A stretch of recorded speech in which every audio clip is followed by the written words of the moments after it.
Who am I? Where do I come from? Where are we going? Is there a God? What is the meaning of life? These are some of the big questions that humanity have been pondering since the dawn of time. Today, I am not going to answer any of those questions. But rather, I'm going to talk to you about a different question. How can I make sense of the world around me?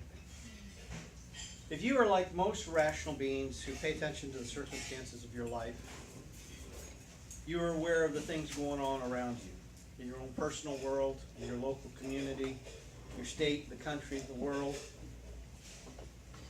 Mostly we tend to be concerned with the things that impact us directly, things in our lives and the lives of those who are closest to us, like our Toastmaster family here. But we also pay attention to things in the larger sphere, in our state, in our country, and in the world. So it's easy when you're talking about things in your own life or the lives of those who are closest to you to know what's going on. But it's not as easy or it's not as immediate when we're talking about things in the world around us, in the larger world. Things like in the state, did the state legislature pass the measure to take us out from under daylight savings time? Does that mean maybe I won't ever have to reset my clocks again? When does hurricane season start? Am I going to be prepared this year? Not waiting till the last minute to get my sandbags just before the storm arrives. These are some examples of questions that we ask ourselves. Maybe it's just me. I'll admit I'm slightly paranoid. I've been that way ever since I got my first traffic ticket. That's a story for another day. But we all pay attention to the world around us. So how do we gather information about that larger world? Well, we listen to the radio, we listen to the TV, we gather information, we read the internet, and then we collect all that information and compare it and form ideas. We decide what's reliable, what's not reliable. So for example, this past week, President Trump took us out of the Iran deal. So what do you hear about that? Well, you listen to ABC, CBS, NBC, CNN. They're all saying, oh, this is horrible, this is terrible, this is going to be the end of the world. You listen to Fox, it's, yeah, it's a victory! Trump did a great thing! So how do you reconcile that? So you got to take both sides and you compare them and hopefully you get some consensus. There's clearly consensus, we're out of the deal. But is a consensus, is it good or bad? So you need more information sources, right? You got to keep collecting more information.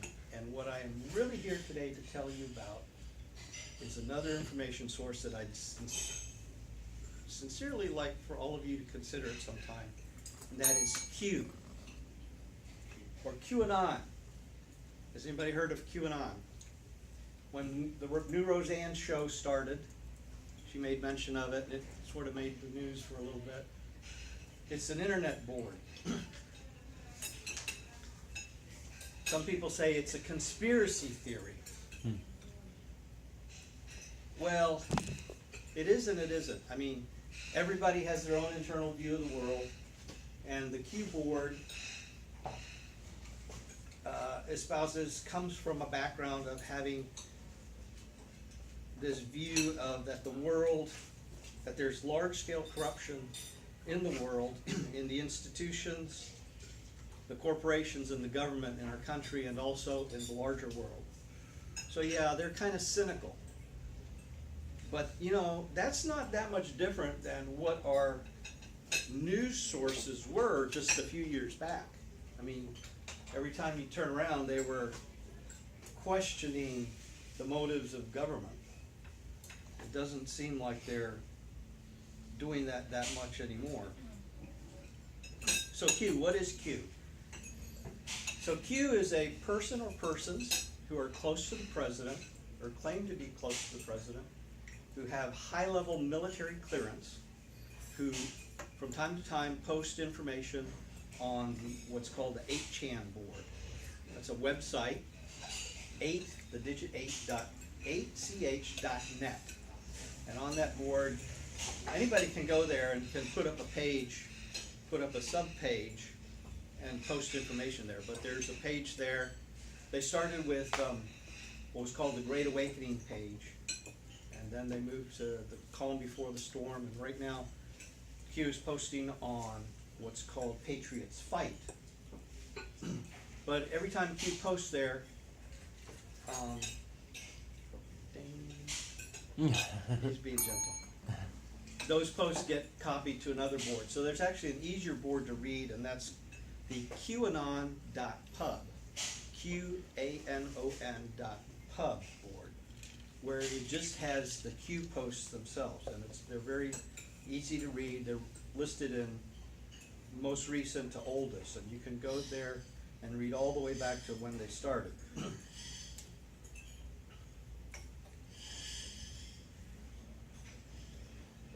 So, ding.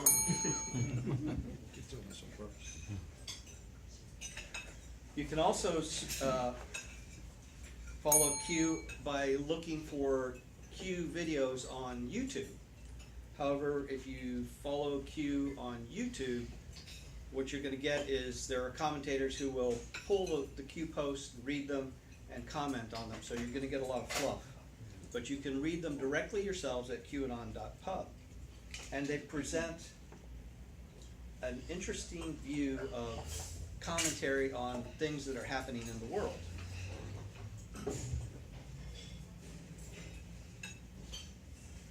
So Q is the name of these people who are posting on this board.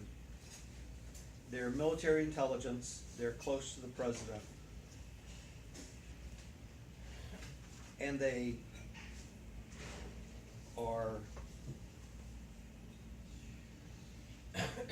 have a conspiracy background. The conspiracy part comes from an outlook, a quote, an apocryphal quote from John F. Kennedy said.